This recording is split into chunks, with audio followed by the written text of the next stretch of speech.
Well, that was a bumpy ride, but I finally arrived to Wind Cave National Park. Now it's time to figure out where to camp for the night.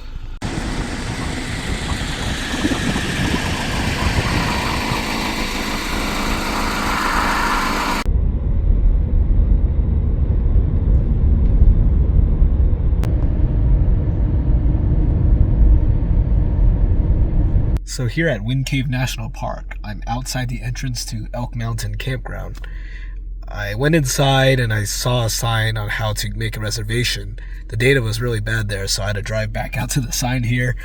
I went to the website, I booked a spot, just $12 for a night, pretty good. So I'm gonna drive back in. I don't think I'll have good connection, so pretty much just get a lot of rest. Well, here I am, and here's my spot, number 16. So I get this little alcove to myself here. Restrooms are right there. Gonna use it and then set up my chair, table, and cook myself a meal. Holy, my car got owned. Definitely need a car wash in Rapid City. Gonna set up my chair right here on the edge of the already provided picnic table. So gotta undo these latches, and it just spreads out like so. Come on.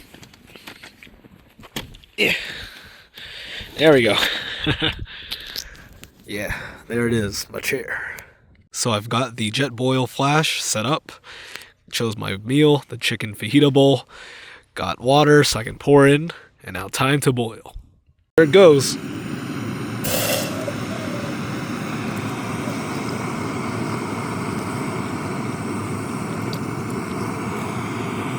I think I want to get up closer to that line. Let's see, because that's 2 cups. Need 1.5. Right. Okay. Opened the food. Now just waiting for the jet boil to get orange. And that's when I know the water is ready. There we are. Now let's pour this in.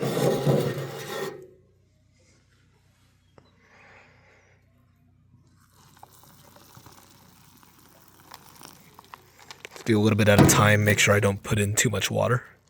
It's looking good. Now time to seal it up and wait. It's a nice view. Pretty decent weather too. Not too cold right now.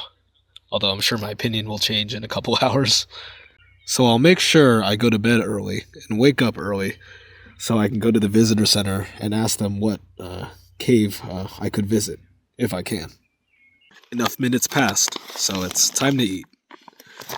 Get a fork full of this. A good piece of chicken right there.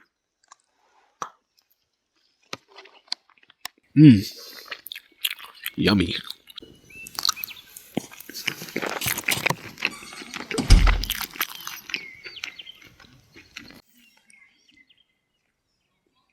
This is nice. It's 9:15 p.m. After I ate, I packed my stuff, brushed my teeth.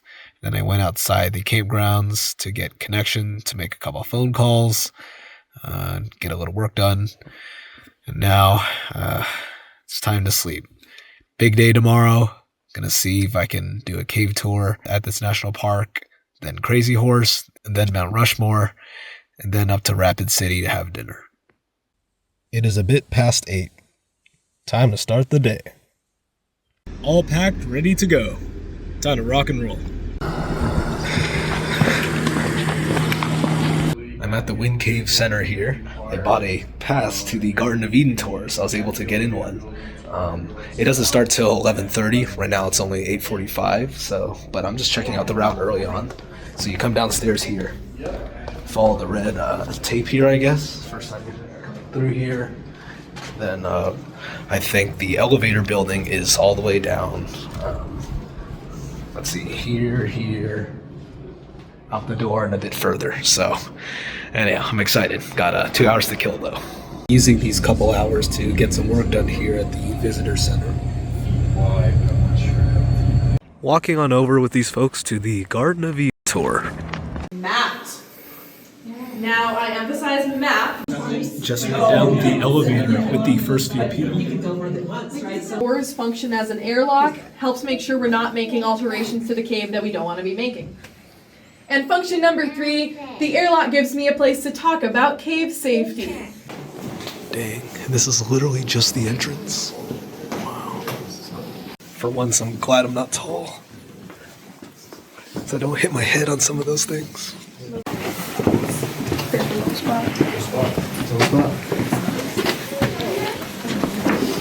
Okay.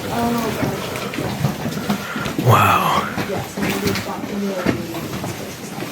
Look at the water here. We're all good.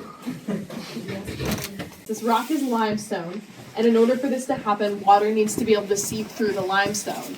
But oil will end up blocking water's passage, so we can't get these calcite crystals to precipitate if we have oil on the walls. You'll see a lit up portion on the upper left. You can kind of see it right there, but we'll all walk past it, and that's a great example of box work. And off the paths, other than Gosh dang. places where there are emergency phones off the path, for example. It's a very highly controlled thing, so I mean, we don't develop any tour routes. These are all ones that we. A very long time ago, the world was still being created, and it was not ready for people yet. People had to stay down in a spirit lodge, and the passageway to that spirit lodge was down through that little natural entrance that we talked about. August 17th, we think that says 1892. So this is likely either an exploration party or one of Alvin's tour groups. We can't quite be sure. You may notice that those are not his real initials. He wrote them in Civil War military code. I told you he was a teenage boy. What's down there?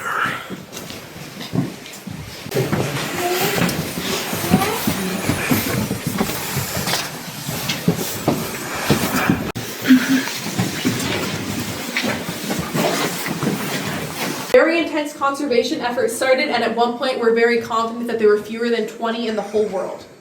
These days there's about 300 to 400 out there, and about 30 to 40 of those live in Wind Cave National Park. Cool, all right. If there are no more questions, we can head on up. And I will check Sean's work. You're all back now. One last pan around the room. Well, that was the tour. Pretty cool. Although now I wish I went on another one that was a little more treacherous, to say the least. You know, this park has a good amount of bison and prairie dogs as well, just like Badlands. Look at that guy, he's so cute. Driving on out of this park now, because after doing a cave tour, I think I've got the gist. So now heading on over to Crazy Horse.